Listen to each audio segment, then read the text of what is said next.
Hey, all you nerds out there, welcome back once again. This is Nerdy by Nature.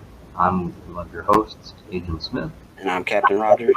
and it's been a little bit over a minute since we've actually gotten together here, Cap. If you guys can recall, on our last video cast and podcast episode, we promised you, and we're keeping our promise, a news and nerd-worthy segment. So, of course, in this particular video cast and podcast, Cap and I are going to be discussing all things news and nerd-worthy within the realm of comic books and entertainment. And we've got a lot to dive into here, Cap. So I'd like to go ahead and get that started. And at the top here, I think especially, of course, want to go ahead and say, first and foremost, we hope that you, the listener, are staying safe and doing as best you can in these fluid and trying times. And we both are doing the best we can. Of course, obviously doing this video cast. Normally it would be a lot better to be together, and one thing that Cap and I like to do is go out and see new movies, and I'm sure you, the listeners, do as well. And being able to go to the movie theaters is something that you haven't been able to do since probably early March, which is crazy to sit and think about, really. And such marquee movie theaters as AMC, Regal, and Cinemark, they've had to delay their reopening process. They were hoping for the end of July, but now they're going to shoot for middle of this month, so mid-August to late August. And as a result of that, we've got a number of films that, of course, there's been all kinds of rescheduling and shifting around, whether it's Marvel, Disney, which is basically the same thing these days since Disney owns Marvel, but Right. I digress. A lot of big-time movie mogul companies are having to push back their release, or even in some cases, pick and choose which movies are going to be better at the box office when people can get back into the box office. And some films are being released video on demand, or even for a rent opportunity, what have you. So, Cap, before we get into discussing which ones we're most excited for, I'd like to give the listeners kind of a quick rundown of what they can expect. And keep in mind, obviously, this is all tentative based on what happens with COVID-19, state by state basis. Some obviously may not open up theaters before others based on their phase, or where they're at, or where the case number is. So just bear with us. But according to, and this is all courtesy of CNET.com, off the top of the list has to be number one, Mulan, the live-action remake by Disney. It was originally scheduled for July 24th. Of course, that's already passed. And now it is set to be released on September 4th to kick off your Labor Day weekend on Disney Plus. So those of you that are subscribing to, or have been subscribing, or thinking about subscribing to Disney Plus, now might be a good time. The one caveat that I will mention is it's not going to go directly to Disney Plus so that everyone can watch it. It will be a rent-only option for $30. So if you've got that, in your back pocket, or you've been wanting to burn a hole in your wallet for Mulan, feel free. We'll talk about that in just a second as to whether or not we're in or out on buying it, because for me, as someone that's already subscribing to Disney Plus, I'll probably just wait until it's actually available in the catalog for free around Thanksgiving or Christmas time. But if you're a listener that's got a family or kids and you grew up as we did enjoying the Mulan animated movie, you may want to go ahead and pay that $30 and give it a shot, because you've been waiting for these Disney live-action movies. And I think one of the only ones we've gotten, or two that we've gotten so far, have been Aladdin and The Lion King. So being able to see Mulan should be exciting, to have some people get excited.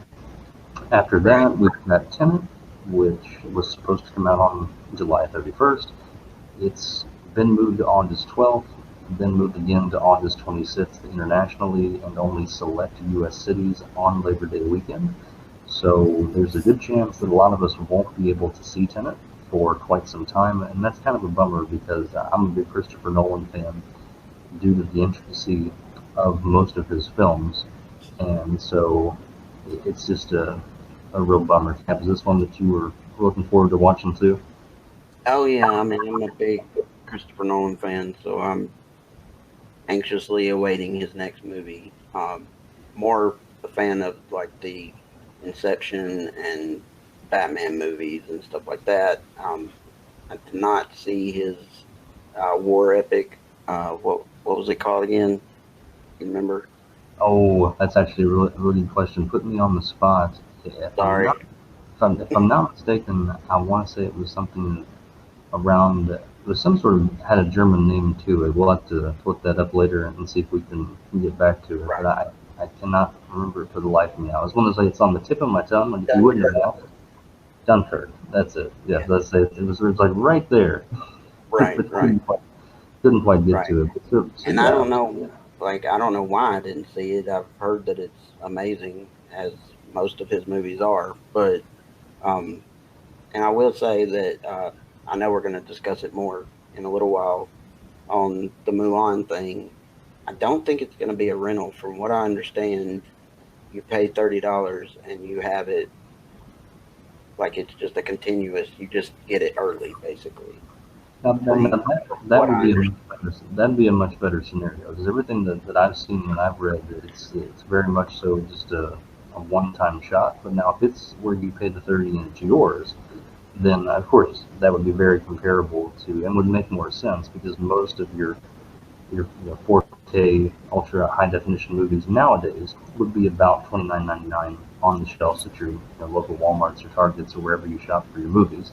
So that right, would make more sense because when you're going to the theater, you usually are only going to pay upwards of, which I mean, me personally being a little bit older, 15 is still a little steep in some cases for some films, but it's one of those where if that's the going rate, that would make sense for Disney Plus to make it a rental at that price because you'd right. essentially be paying the same for a movie ticket, right? But yeah, when I saw 30, when I heard people talking about the rent option, I was like, that seems a little steep to me. But if it is going to be where you pay that 30 and it's yours, then that's Well, absolutely it's yours as long as you have a subscription to Disney Plus. It's right. basically just locking it early on the platform, basically. Okay, okay, So, yeah, and that I could definitely get behind a little bit more. But when I initially saw those reports, I thought, oh, I don't know, we'll right. see.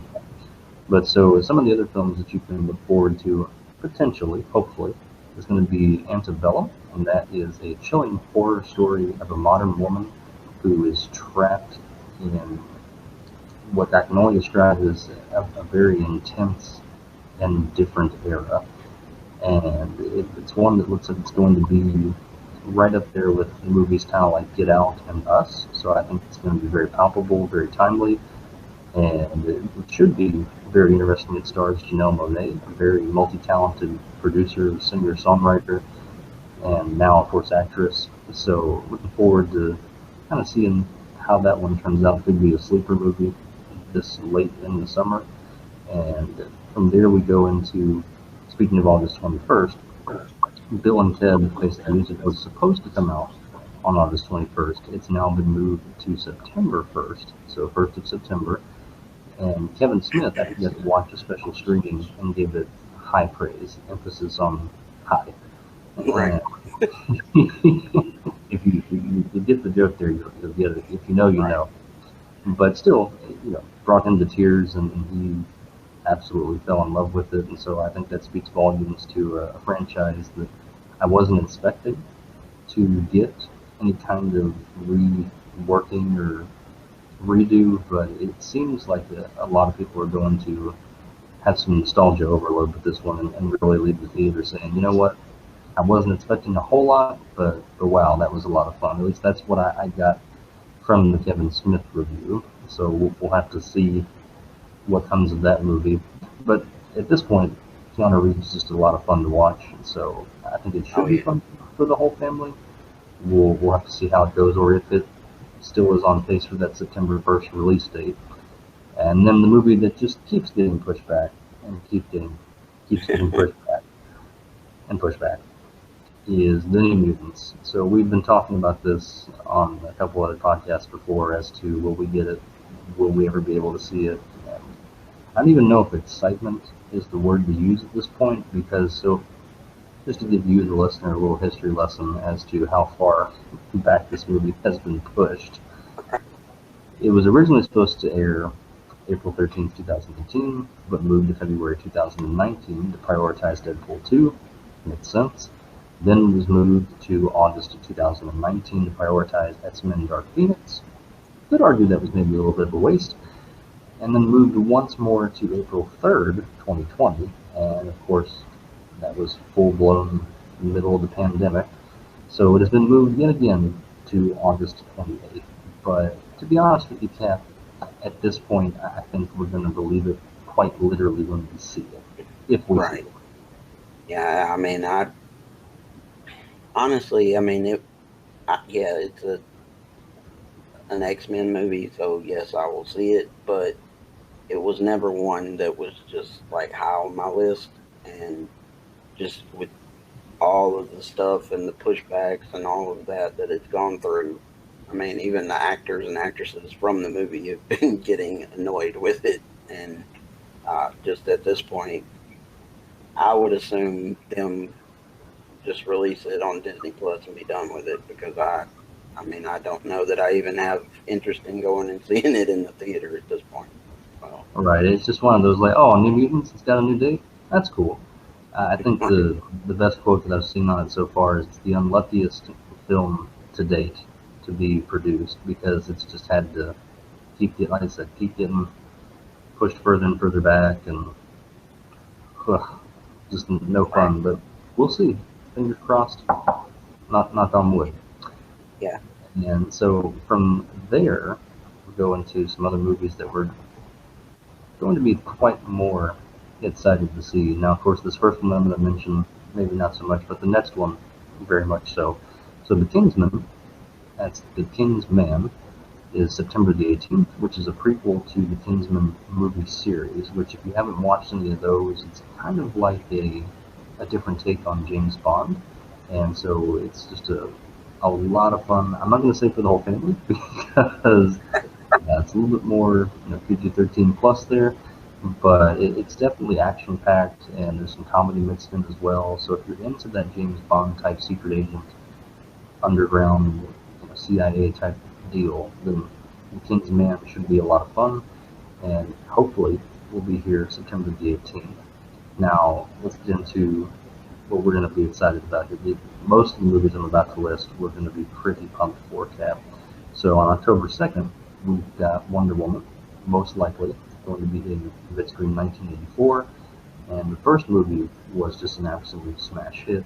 It's one of the better DC movies that I've seen in recent memory. And it's one that if you don't own it, or if you haven't seen it, I highly recommend you go out and buy it and or rent it as soon as you can. Give it a watch. Gal Gadot is nothing short of immaculate as Wonder Woman, and it's to the point now where I couldn't really see anybody else being Wonder Woman. She has taken on that role in stride, and it's just a really good movie. And so, of course, the expectations for Wonder Woman 1984, I'd like to say are a little bit on the high side, but I'm also going to temper my expectations, as I think you should do with most DC films that you go into the theater and see.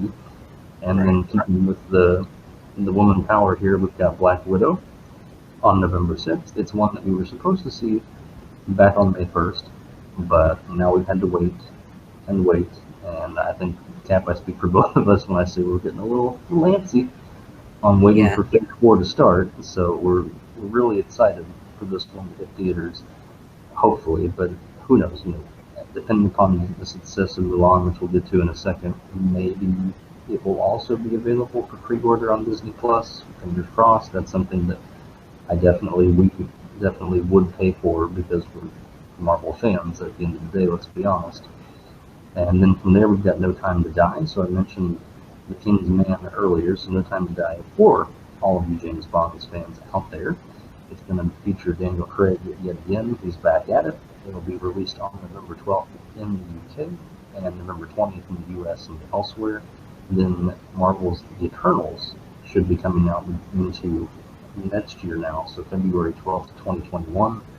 Morbius should come out March 19th, 2021.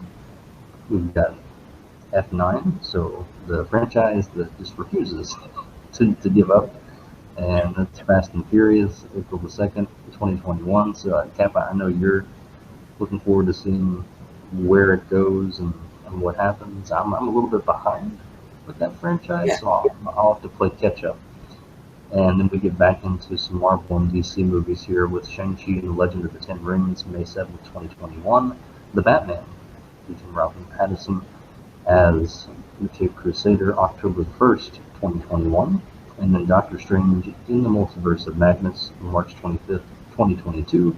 And that was really all the movies we felt necessary to bring you at this time because, just to be honest, even what we just explained could all get derailed and pushed back further, just depending upon where we stand in the next few months with COVID-19. But for now, we're hopeful that this tentative schedule and release dates will come to fruition and we'll be able to slowly get back into the movie theaters and start to enjoy. I think a lot of us, in this day and time, need some of that positive entertainment and not even really a level of escapism, but just something that we can go and enjoy again with a little less worry. Put it that way. And with that being said, Cap, so let's go ahead and talk about of the movies that I just listed. Give me two that you just cannot wait to see. That's not named. I'll put a caveat in here. It's not named Black Widow because we both know we talked about that movie before. So give me two movies that aren't named Black Widow that you're super excited about.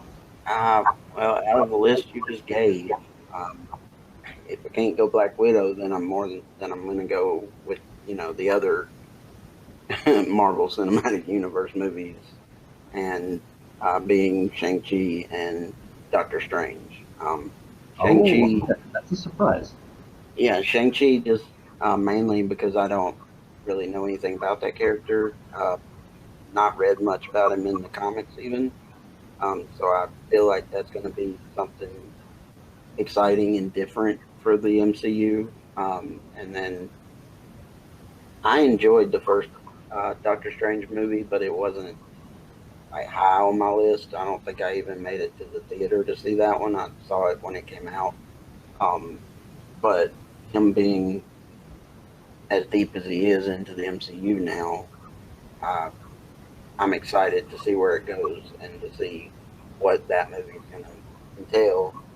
Especially if the villain does end up being Nightmare, that would be awesome. I can already see how things could potentially go with it. So those two, obviously, I'm a big Marvel fan, big MCU fan.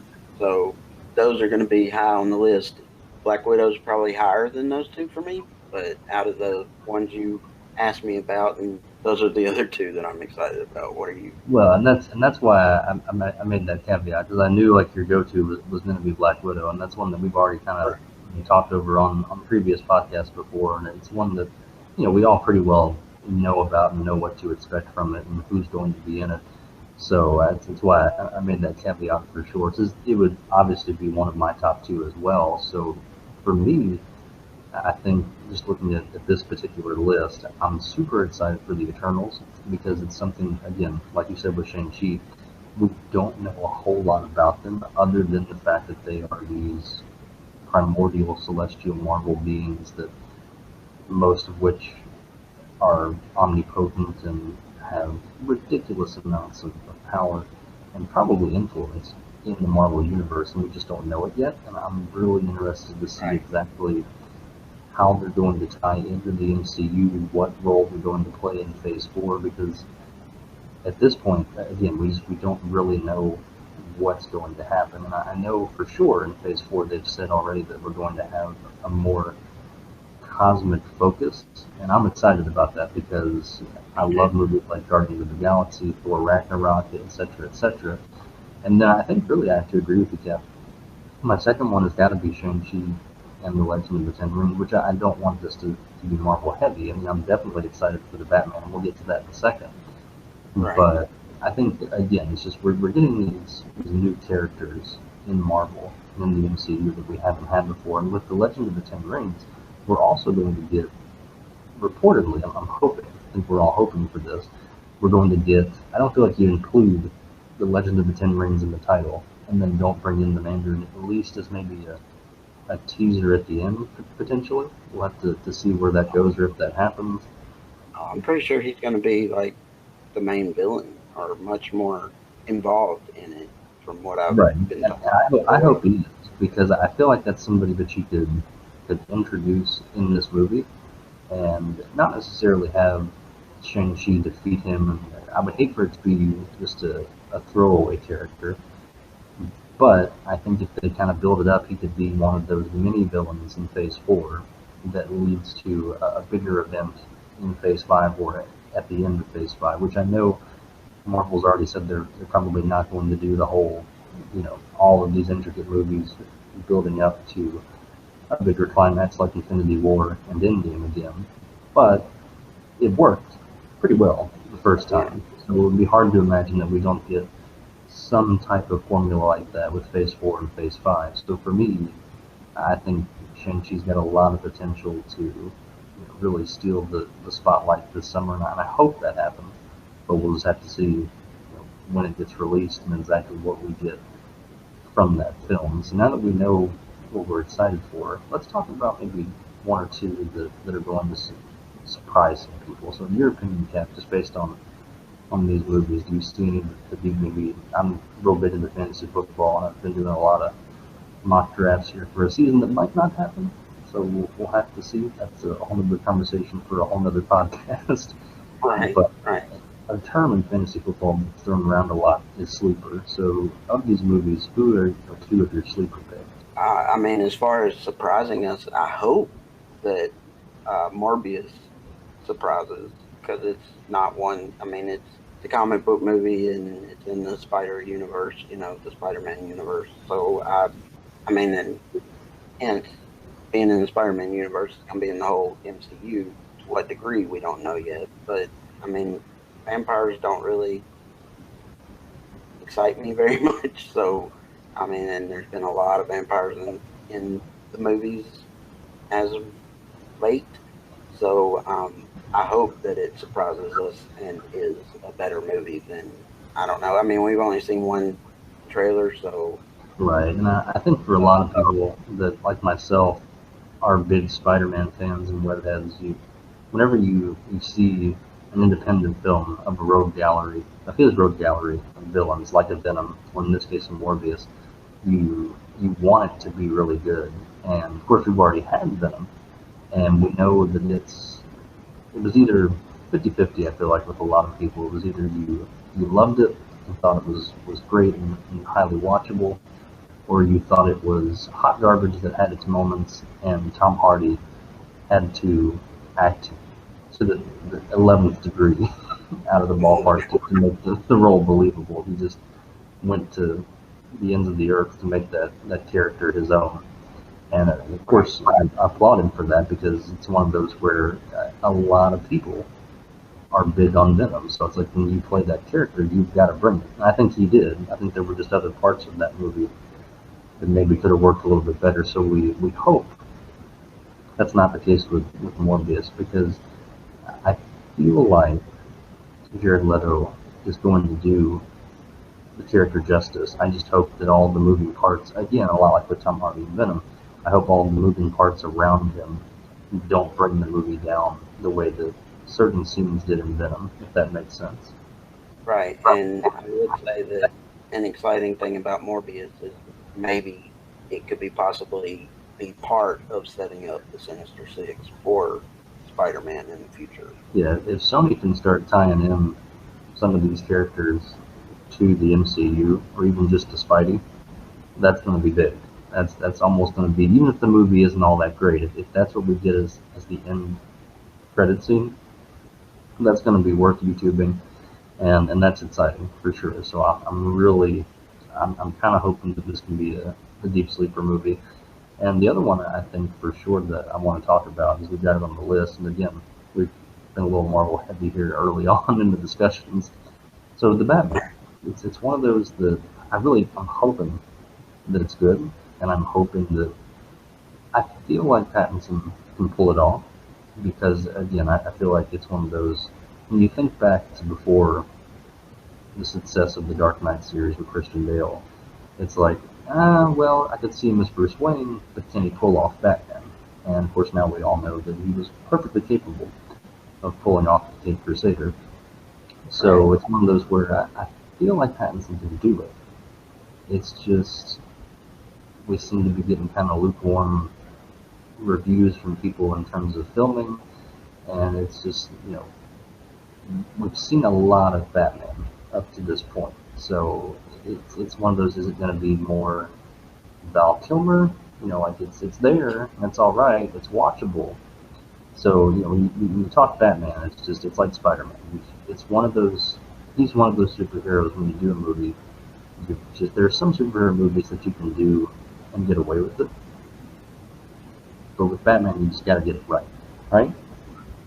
Right. And I will honestly say that, of course, I'll see it because it's Batman and big Batman fan. But at the same time, oddly enough, I've not been as excited about that movie or as I ever thought I would be. And I never thought I would say that about a Batman movie, honestly. It's so up in the air as to what they're going to do with it because I've been hearing reports that, you know, it could be a alternate universe type of thing where it's not connected to the DCU, or it could be a prequel type of thing where it is connected, but he's a younger Batman. So I mean, it's so up in the air as to what DC is doing with that universe and whether or not they're going to continue it once the Snyder Cut comes out, or are they going to redo it, or just disconnect all of them from each other's movies, or what. So I mean, it's just I'm gonna see it obviously because it's Batman and I love Batman and I'm sure it's gonna be great, but it's just not one that's been heavy on my mind, I guess. Right, and it's one of those where it's like you said, we're excited for it to come out. We're going to go watch it and view it and see it, but it's just one of those where it is, to your point, all over the place in terms of what the plot focus is going to be, what it could look like, how, if at all, it's going to tie in to the DCU. So, I mean, it's got a good cast of characters. I will say that because we're Yeah. getting Catwoman, we're getting Penguin, we're getting Riddler, Carmine Falcone. So, of course, there could be, it has potential to come out of the gate and draw us in. I think, obviously, the first installment of any type of Batman movie that intends to have more movies, you want to start off on a good foot, which is, I guess, a bit odd because Batman Begins is by far probably one of the weaker films in the trilogy, in my opinion. Only in terms of you have to have that set up, and like obviously we know who Batman is, but still with this movie you kind of have to go through those motions.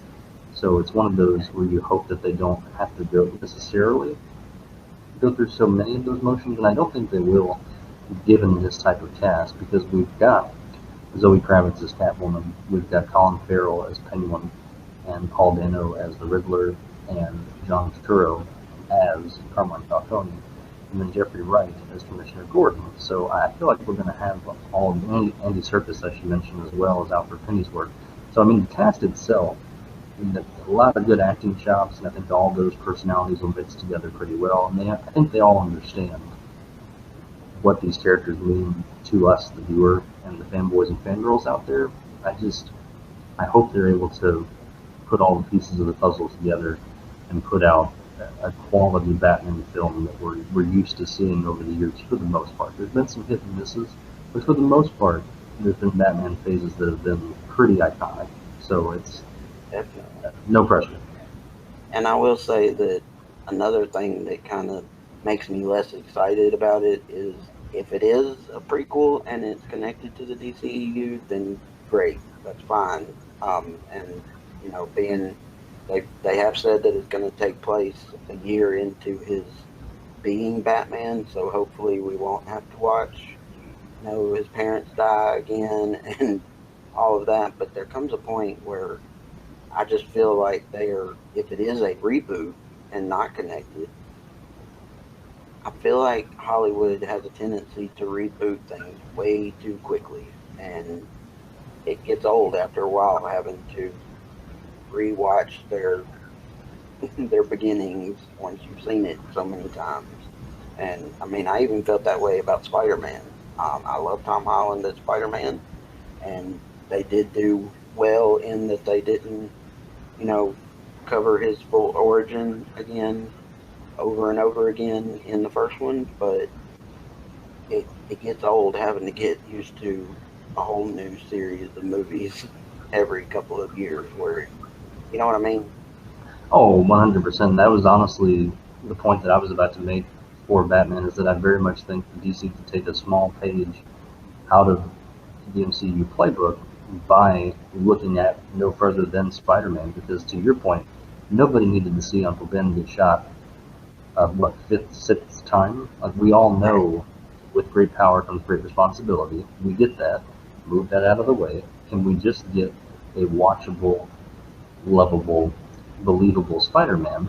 And Right. so far, that's what we've gotten with Tom Holland. So I think as long as DC kind of approaches Bruce Wayne in that light, and maybe even draws from Batman Year One, the graphic novel, in a lot of ways, and kind of shows Right. us what it's like for Batman to get his start. I think that's something that we haven't necessarily seen as much in the movies. It's just always kind of the Bruce Wayne becoming Batman and then immediately taking on whatever the immediate threat is. So if we can kind of see more of the personal side and then kind of just a day to day in the life of Batman, then there just happens to develop this crime syndicate in Gotham that he then chooses to take on. That would be a little bit different than some of what we've seen in these other films, per se. Definitely. And I would be, I mean, don't get me wrong, I would be all for seeing a version of Batman that hasn't been Batman for very long. And so seeing his start and how he came up with all his gadgets and all of that kind of stuff, and seeing what it's like to see a Batman use a particular gadget and it not go well or something, you know, until he perfects his tools and everything. I think that would be fun to see, but I'm just saying we don't need to see his parents die again and see the whole origin over again. Yeah, no, it's just get us to where he's at and show us what he's going to do once he's there. I think Right. that would make everybody happy at this point. So we'll see TBD on the Batman Right. and company. But speaking of Batman, let's go ahead and keep that discussion flowing for just a little bit longer to jump into our nerdworthy and news bulletin segment here. So Michael Keaton, arguably one of everybody's favorite portrayal of the Batman, is being Right. talked about as making an appearance in the new Flash movie that's set to come out in 2022. And so it sounds like this particular Flash movie is starting to shape up nicely if they can get Michael Keaton. And you might be the listener thinking to yourself, well, why would they be bringing in Michael Keaton? Well, if you're familiar at all with the Flash, of course, you know about Flashpoint, and there's time is definitely relative when it comes to the Flash. So there are all kinds of different variants where you could easily have Michael Keaton come in and be a part of this Flash movie as that Batman character. So I don't know about you, Cap, but when I heard this particular news, I was 100%. To be honest, the Flash is one of those characters that I think I've slept on a lot over the years. That I want to read more and get into the Jeff Johns runs and things of that nature, because he's such an impressive character when you really sit down and think about his powers and abilities and what he's able to do, and just how important he Right. is to Justice League at the end of the day as kind of one of these altruistic golden compass, heart of gold type guys. So if we can get Michael Keaton in this movie, I'm definitely more so on board. It's one of those movies that, to be honest, I probably would have waited to come out on the streaming platform. But if we can start to play around with pulling in some of these characters from the past and the future in DC lore, then sign me up. Oh yeah, and I would be all for that as well. And I will say that I just hope that they can get it going because the Flash, you know, not near as bad as the New Mutants, but Flash has had its own struggles with getting itself made, and so um, I'm just interested to see what happens and if they actually get it made, especially with all the the drama with Ezra Miller and whether he's going to be coming back or what. So we'll have to wait and see on that one. Yeah, right. We could even get by the time the movie's released, we might even have a new person in the Flash suit. So we'll just have to see how that goes. And then Right. the final bit of Batman news to tail end this discussion and get back into some more bulletins here. The Three Jokers comic series is set to debut at the end of this month. So the first of 3 variant covers will hit the shelves, or at least be available for purchase on August 26th. And so this particular series is being done by Jeff Johns and Jason Fabok. They also write the Dark Side Wars, and of course Jeff Johns is well known for the Green Lantern, the Flash, Justice League, so on and so forth. And Fabok has had his hands in multiple different DC projects as well, so check both of them out. They've got a lot of good content out there, and it's just a lot of fun to read. In some cases, specifically Jeff Johns, it's mythos-altering work that you're going to get your hands on. Sometimes it can be hard to get your hands on some of that work, namely the Green Lantern omnibuses, but I digress. So the Three Jokers issue number 1 is going to have 3 different variant covers. So the Red Hood variant, a Joker Fish variant, a Joker Bomb variant. So it sounds like, from what I've read in articles, that each of these variants is going to more or less pay homage to the Joker character. And at first, it wasn't really known if it was just going to be metaphorical 3 Jokers or if we were literally going to have 3 Jokers. And so I found out just the other day, per, I want to say Newsarama.com if I'm not mistaken, that we are actually, in fact, and according to Jason Fabok, going to have 3 Jokers.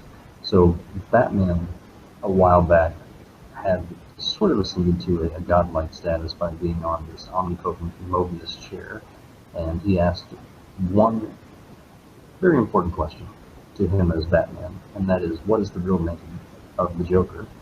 And it's a bit odd, or maybe ironic, that what Batman was ultimately trying to do was solve all the problems he's had with the Joker by asking this one question. But what he ends up doing, in theory, is quite literally creating multiple problems, as now we have 3 Jokers on the loose, and they're all going to be just a little bit different. So of course we have the criminal, the comedian, and the clownish. Now, if they're all going to interact with one another, hard to say. Have to check out the series for yourself and see. But I think it's going to be very interesting because, according to Fabok, it's something that Batman hasn't seen before. It's something that we, the reader, haven't necessarily really seen before, and it could have some big implications to the current DC series that are running in the DC universe. So there's a lot of excitement, I think, behind this Three Jokers run, and I think a lot of people are going to want their hands on these different variant covers. So I'll walk through some of the other ones. For Joker number 2, Three Jokers number 2, we've got a Joker Behind Bars variant, a Death in the Family, Top Hat and Monocle variant, a Joker applying makeup variant, so perhaps maybe even a nod to Joaquin Phoenix's portrayal in the movie Joker. We've got Three Jokers number 3, the final installment of this series, and we'll have the Killing Joke Hawaiian shirt and camera, so very iconic cover from the actual The Killing Joke hardcover graphic novel by Alan Moore and Company. And then we've also got a stand-up comedian variant and an N.B.N Mohawk variant. So there's going to be all kinds of beautiful artwork across these different Three Jokers comic book series. So you want to keep your eye out for the different variants. Now, as far as how much these are going to cost, it's hard to say. So it could end up being a pretty penny, and it could be that these are released and then just as quickly in this day and time go out OOP out of print. So could be touch and go. And again, keep in mind that these dates, so the Three Jokers number 1 comes out August 26th, Three Jokers number 2 comes out September 30th, and Three Jokers number 3 comes out October 28th. Those are all tentative, so it could get pushed back.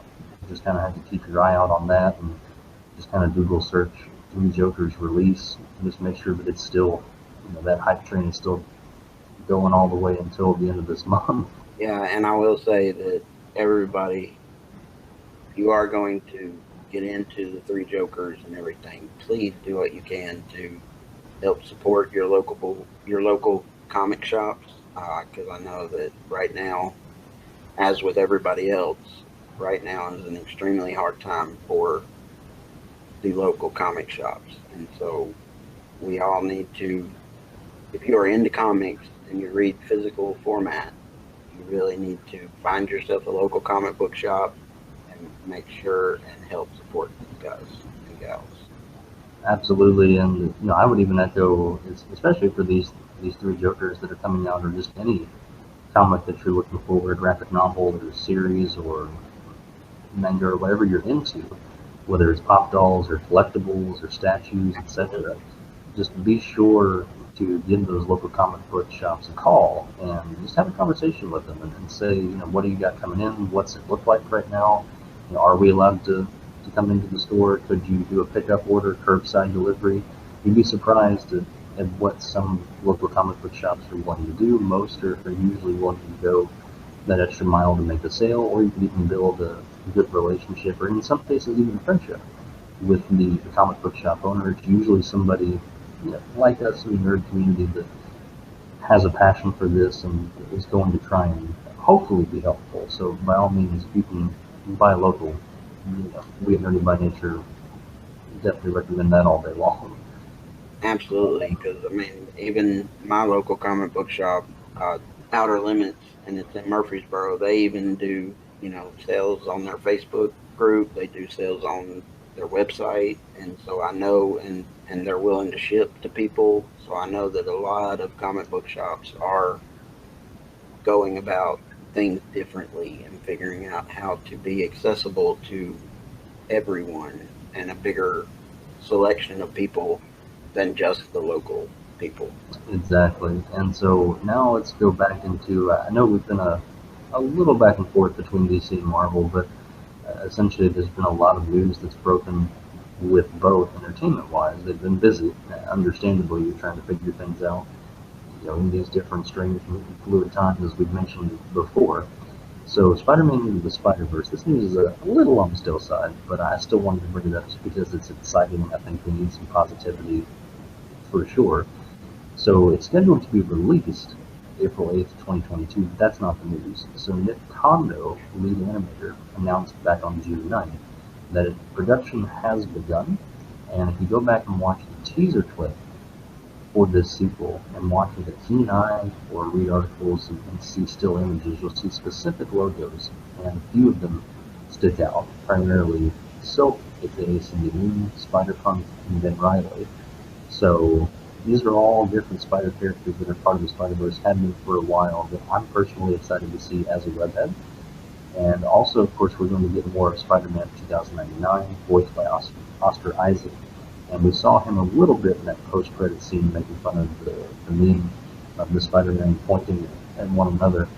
So I'm very excited for this particular film to be released, and I think if it's anything at all like Spider-Man from the Spider-Verse, it's just going to be more fun for the whole family. And the fact that it's going to be broadened and more Spider people and Spider things are going to be brought into this sequel, I feel like there's really almost no limit to what they're going to be able to do with their style of animation and what they can bring to the table. So I think really in this particular situation, the crazier the better, and just bring on all of the Spider stuff that we can handle. And then let's go ahead and cap. So we talked about a big DC release being the Three Jokers with Jeff Johns and Jason Fabok. So one of my favorite writers right now, the newer writers right now going, has to be Donny Cates. He's been coming up with really cool characters, and I think doing a good job with some pretty big Marvel names such as Thor, Venom, and Guardians of the Galaxy. And he's got a Marvel Cosmic Universe omnibus that's going to be dropping hopefully early January. It's been pushed back a little bit, and it's going to be a little on the pricier side unless you know some different websites to go where you can maybe get some omnibuses for half off. Even then, when those drop, they are kind of hard to get your hands on, so you may have to pay full price for it. But in my opinion, it's probably going to be worth it, and here's why. So it's going to collect Thanos issues 13 through 18, an annual 1, Thanos Legacy single issue, Death of the Inhumans 1 through 5, Cosmic Ghost Rider, hands down, probably one of my favorite new Marvel characters right now. Just kind of I think, a zany, crazy space Deadpool that is Yeah. also a herald of Galactus. So what's not to like about that, right? Right. Then you've also got, that's Silver Surfer Black 1 through 5, which is just an absolute gorgeous cosmic experience with Nolan Red. You get to see him at his lowest, at his highest, and really get a sense of more of a depth on the character that of course, Silver Surfer is somebody that I knew about but hadn't read a lot in comic books. So for me, it was a nice take and a nice introduction to the character, and it makes me want to read and get into more of the older original Silver Surfer material. So I thought Cates and Jeff Shaw and company did a really good job with that particular run. And so that will collect about 480 pages of what is deemed as cosmic chaos, according to the description on Amazon.com. So wherever you can find it, you're going to want to try and get your hands on that. And I think I may have misspoke just a moment ago on one of the artists in the Silver Surfer Black, but still, Cates is just a very talented writer who usually comes with a very talented artistry team. So that sounds like something that you'd be interested in. Keep your eyes peeled in early January, because the Marvel Cosmic Universe by Donny Cates is on its way, and I personally am excited because I've been reading a lot of Cates here recently. Absolutely.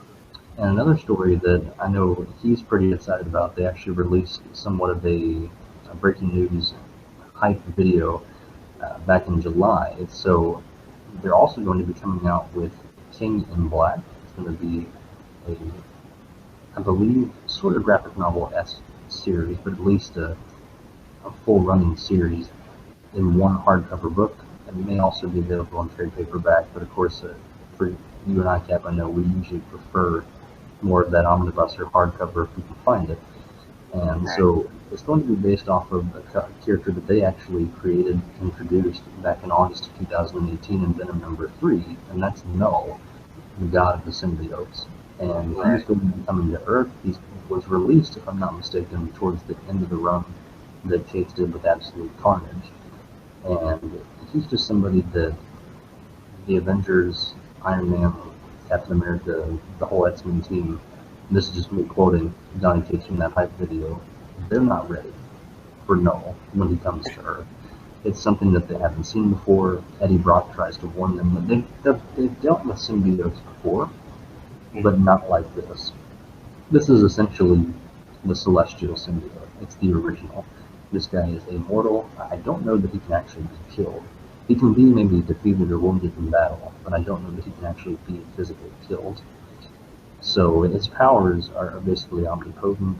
They have very few limitations. If he can put his mind to it, he essentially can do it, and he also has the benefit of trying to manipulate and create other symbiote soldiers at his will. For example, in Silver Surfer Black, one of my first introductions to this character, it took everything that the Herald of Galactus Silver Surfer had to just essentially evade and get away from this character. So he wasn't even really able to beat him per se. He was just able to muster up enough to not have to deal with him anymore. So saying that, if the Herald of Galactus is having trouble with this guy, the Marvel Universe is about to be in for a big surprise. And Cates and Stegman even went to the extent of saying in the video that's on YouTube and available to watch that we, the reader, are not quite ready for what this is going to bring to the Marvel Comics universe. So, me personally, I'm definitely excited for both of these to drop this winter. It's going to be a lot of just hot tea and reading some Donny Cates. Right, definitely. Yeah, that definitely sounds like something I would be interested in too. So I will be looking for those as well. And Cap, I know this last bit of news. This is all I've got, unless you've got anything else. You're probably going to be pretty excited about, because you, lucky dog, have got the Absolute Swamp Thing Volume 1 by Alvin Moore. So Absolute Swamp Thing Volume 2 should be coming this fall, around October, possibly November. The release date for that keeps being pushed back. Right. So we'll just kind of have to wait and see. It's going to be gorgeous from what I understand. Maybe not quite as pretty as the volume one that you've got, but it should be, I would think, in the same ballpark in terms of look and just overall crispness. For example, I've got books 1 through 6, the full run by Alan Moore, Swamp Thing, on trade paperback, and while it's still really nice, there are some times where I sit back and think, maybe I should have saved up and bought volume one and been more patient for volume two, but I kind of have done myself trade paperback Tyler here recently, and Right. so I like to. I'm cool with trade paperbacks. They need some love too, and I really just wanted to read the run by Moore. I actually just started it the other night, and so far it is not disappointed. So, Cap, Right. is it safe to say that you will be all in, or have you already pre-ordered? I guess I should ask. Absolute Swamp Thing Volume Two. I haven't pre-ordered it, but yes, I'm all in, and I'm hoping that they continue to release these absolutes until they get the full run down. I think it's supposed to end up being, I want to say it was either 4 or 5 absolutes that it was going to take to collect the whole run. But for anybody that doesn't know, absolutes are the format that are, they're not, they're bigger than omnibus, but they're not as thick, so it doesn't cover near as much content. But it's all oversized art, and sometimes they recolor the different runs that they're putting in absolute format, and sometimes they keep the original coloring. But it's always, they're always very high quality and just a pleasure to read. They're hardcover, and it's just a bigger page for you to see all the details of all of the excellent art. So yes, I'm very excited about that one, and as long as they keep putting them out, I will be getting every absolute until the run is complete. Well, that absolutely sounds like a good plan. I couldn't. I was just waiting. I was over here just Uh, waiting. Couldn't resist. right. Couldn't. And everyone's hitting that unsubscribe button right about now. Yeah, right. No, don't But do that. No. right, no, please don't. We want y'all to hit the button and subscribe. Right, and again, be sure to share this with anybody that you think would enjoy the content. We're going to, actually, we've been saying this for a little while, but actually trying to start.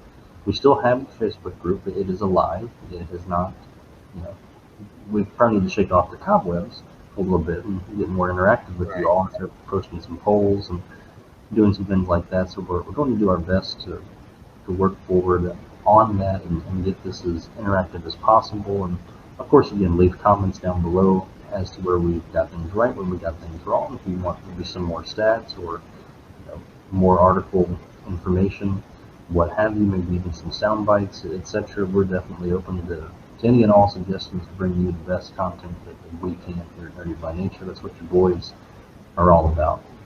And speaking of you boys, Charlie, so I recently have been lucky enough to come across Amazon Prime. So finally, took the the dive and Right. now I have access to a whole host of new shows that I've been missing out on. One of which has been The Boys, and so I think it would be really good because we've got season two right around the corner, coming up on Labor Day weekend, if I'm not mistaken. It's supposed to premiere on September the 4th. I feel like Right. it'd be nice to go ahead and go back and rewatch season one and give everybody kind of a prepper recap for season two. That way, if you don't necessarily feel like slogging through all 8 hours of season one, we can give you kind of a quick hit the highlights, get you ready for season two, and then go ahead and maybe even the next episode after that do a season two premiere.